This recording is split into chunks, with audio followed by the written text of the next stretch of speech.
Hello guys, welcome to my YouTube channel literature hub. আজকে তোমাদের topic হলো T. H. লরেন্সের order of ক্রাইস্যান্থেমামস short স্টোরিটি। চলো শুরু করা যাক। তো প্রথমে আমরা এই গল্পটির কিছু ব্যাকগ্রাউন্ড পয়েন্ট সম্পর্কে জেনে নিই। এই গল্পটি পাবলিশড হয়েছিল 1911 সালে। আর এই ছোট গল্পটা কিছু কিছু থিম এক্সপ্লোর করে, যেগুলো হচ্ছে theme of isolation, miscommunication and the harsh realities of working class life. একটা ওয়ার্কিং ক্লাস লাইফের যে কী হার্ডেলস বা স্ট্রাগলস, তাদের জীবনটা কতটা কষ্টকর বা তারা জীবনে কী রকমের আনসার্টেনটি ফেস করে, সেই সব জিনিসপত্র এই গল্পটার মধ্যে দিয়েই দেখানো হয়েছে। এছাড়াও আইসোলেশন রয়েছে এবং মিসকমিউনিকেশন, যে কথাবার্তার কি গ্যাপ বা তাদের মধ্যে যে মনের ভাব ঠিক মতো যে প্রকাশ হয় না, ওই ব্যাপারটা আর কি, এইসবই দেখানো হয়েছে। এবার চলো যে এই ছোট গল্পের যে কি মেন ক্যারেক্টার্সগুলো যেগুলো, তো আমাদের যে গল্পের প্রোটাগনিস্ট, সে হচ্ছে এলিজাবেথ বেটস। তার হাজব্যান্ডের নাম হলো ওয়াল্টার বেটস। এছাড়াও রয়েছে ওয়াল্টারের মা, অর্থাৎ এলিজাবেথের মাদার ইন ল। আর এলিজাবেথ আর ওয়াল্টারের এক ছেলে এক মেয়ে। অ্যানি হচ্ছে এলিজাবেথের মেয়ে, আর জন ওয়াল্টার আর এলিজাবেথের 5 বছরের ছোট্ট একটা ছেলে। আরেকটা মাইনর ক্যারেক্টার রয়েছে মিস্টার, একটা নয় দুটো, মিস্টার অ্যান্ড মিসেস রিগলে। তো চলো এবার গল্পটাতে যাওয়া যাক। তো গল্পের শুরুতেই যেটা দেখা যাচ্ছে, যে একটা 7টা বগিযুক্ত রেলগাড়ি আসছে। তখন মানে সন্ধ্যা নেমে গেছে। এবার রেলগাড়িটি কয়লা খনিতে যারা কাজ করে, এবার তাদেরকে মানে তাদের যে এলাকাটা, তার মধ্যে দিয়েই ওই রেলগাড়িটা আসছে। মানে একদম রেলপথের পাশেই হচ্ছে ওই এলাকাটা। তাই ওইখান দিয়েই আসছে, কারণ ওই রেলগাড়ি করে যারা ওই কয়লা খনিতে কাজকর্ম করে তারাই আসছে। এবার বাড়ি ফিরে সময় হয়ে গেছে তাদের। এবার দেখা যাচ্ছে যে কাছেই একটা ছোট কুঁড়ে ঘর আছে। সেই কুঁড়ে ঘরটার একটা ডিসক্রিপশন দেওয়া হয়েছে, যে তার উপরে টালির ছাদ রয়েছে এবং পাশে একটা বাগান আছে। ওই বাগানে আবার অনেক আপেল গাছও আছে। তো এই বাড়িতেই থাকে আমাদের গল্পের যে প্রোটাগনিস্ট এলিজাবেথ বেটস। ঠিক আছে, সে কি করছে, সে জানলা দিয়ে দেখছে, বা তার বাড়ির জানলা দিয়ে দেখছে, কারণ বাড়ির কাছেই রেলপথ, রেল লাইন, যেহেতু ওখান থেকেই দেখতে পাচ্ছে যে সব কর্মীরা, মানে যারা কর্মীরা বাড়ি ফিরছে, তারা মানে ওই রেলপথ ধরে ধরে বাড়ি ফিরছে, এটা সে দেখছে। এবার তখনই এলিজাবেথ বেটস, তার যে তার ছেলে, ওই 5 বছরের ছেলে জন বেটস, ওই জন বেটস তাদের যে বাগান আছে সে বাগানে ততক্ষণ খেলাধুলা করছিল। তো যেহেতু সন্ধ্যা হয়ে গেছে, এবার এলিজাবেথ তখন তাকে ডেকে নিয়ে আসছে ঘরের মধ্যে, মানে ফিরতে হবে যেহেতু। তো এবার বলছে যে তোমার বাবার ফিরে আসার সময় হয়ে গেছে, এখন আর বাইরে থেকো না, ঘরে ফিরে এসো। এবার তাকে নিয়ে আসছে। এবার ওখানে দেখতে পাচ্ছে যে জন ওদের ঘরের মধ্যে যে ক্রাইস্যান্থেমামসের যে ফুলগুলোই রাখা ছিল, ওর কিছু পাপড়ি টেনে টেনে ছিঁড়ে ফেলেছে। এবার এটা নিয়ে একটু বকাবকি করেছে এলিজাবেথ। তারপর কি হচ্ছে কি, যে পাপড়িগুলো ছিঁড়ে ফেলেছিল, তো কিছু পাপড়ি ওই জায়গায় হাতে তুলে নিচ্ছে এবং তার গালে স্পর্শ করাচ্ছে, মানে ওই গন্ধটা, সেন্টটা সে ফিল করার চেষ্টা করছে। এবং তার মধ্যে থেকে একটা ফুল তার যে অ্যাপ্রন বা কাপড়ের উপর সে আটকে নিচ্ছে। এবার এলিজার বাবা আসছে আমাদের সিনে। এলিজার বাবা আসছে। তিনি কি বলছেন, তিনি তার যে মানে এলিজার যে হাজবেন্ড ওয়াল্টার, একে একদম সহ্য করতে পারে না। কারণ ওয়াল্টার একটা মানে একে তো মাইনে কাজ করে, এছাড়াও মানে ওর স্বভাব হচ্ছে কি মাতালো, সব পয়সা একবারে শুধুমাত্র এসব মদ, মানে কি বলবো ওটাকে, জুয়া, এগুলোর মধ্যে সব টাকা উড়িয়ে দেয়। তো এই জিনিসটা পছন্দ করে না। তো এবার এলিজাকে বলছে যে তোমার আবার দ্বিতীয়বার করে একটা নিজের বিয়ের ব্যাপারে ভাবা উচিত, তোমার বয়স তো অল্প, তোমার ভাবা উচিত। এবার এবার যেটা হচ্ছে যে তার বাবা চলে যাচ্ছে এগুলো কথা বলে, মানে এবার এলিজা তখন তার হাজবেন্ডের জন্য অপেক্ষা করছে। কারণ তার হাজবেন্ড আসলেই সবাই মিলে রাতে এই সন্ধ্যার যে টিফিনটা সেটা সারবে। কিন্তু অনেকক্ষণ হয়ে গেল, তারপরেও ওয়াল্টার আর যখন বাড়ি ফিরছে না, সে তখন রাতের খাবার বানাতে শুরু করেছে। তখনই এলিজার মেয়ে অ্যানি ঘরে এসেছে।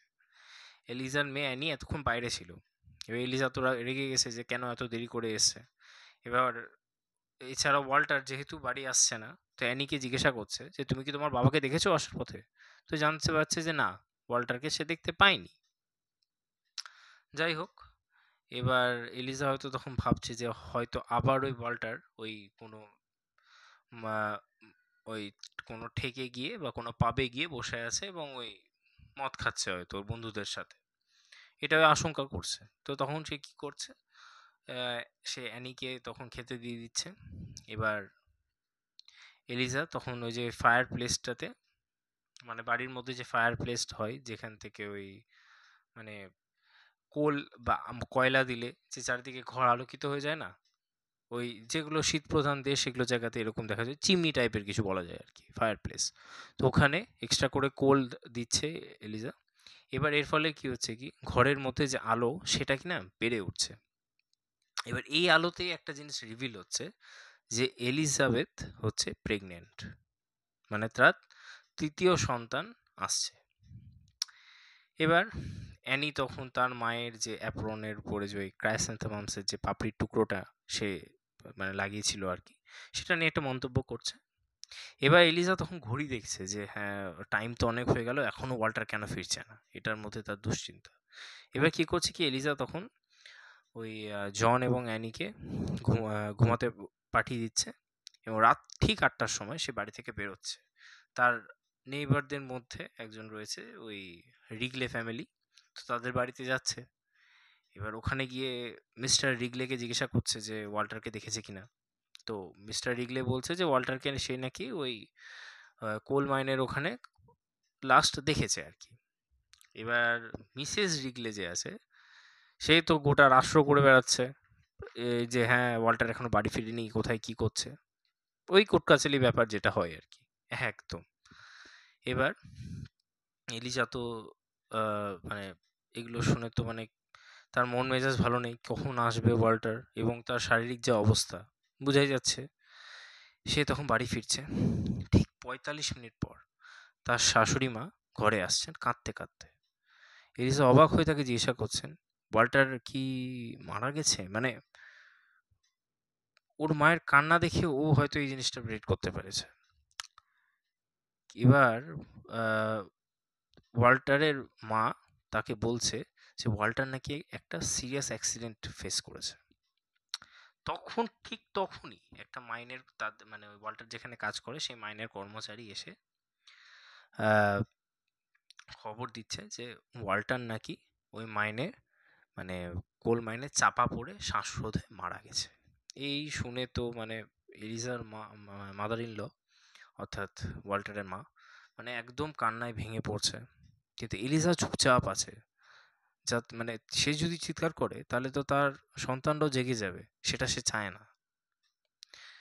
তারপর সে তখন তৎক্ষণাৎ ঘরের মধ্যে একটা জায়গা করছে, যে জায়গাটাতে মানে ওয়াল্টারের দেহটা রাখা হবে আর কি, সে করছে।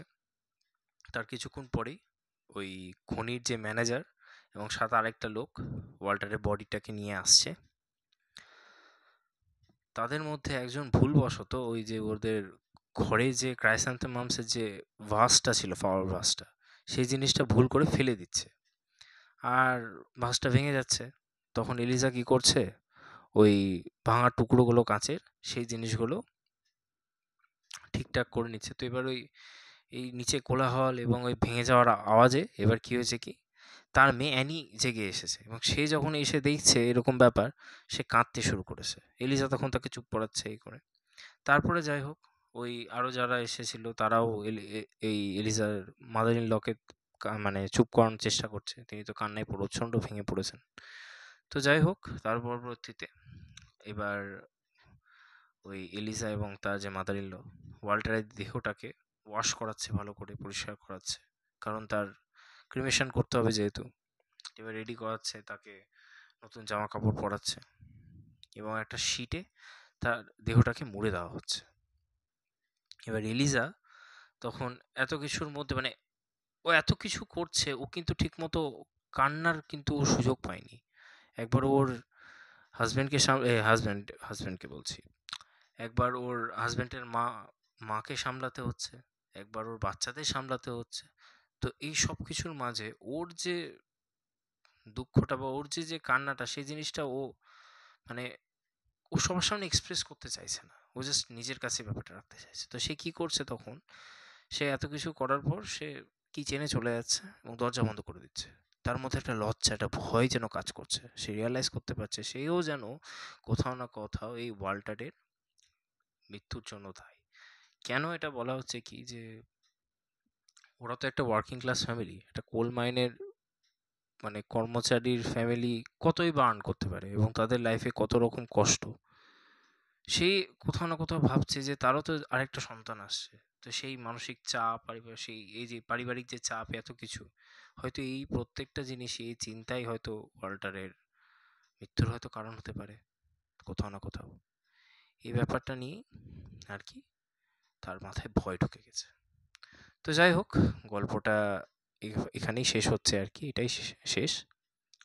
আশা করছি তোমাদের গল্পটা বুঝতে কোনো অসুবিধা হয়নি। Thank you.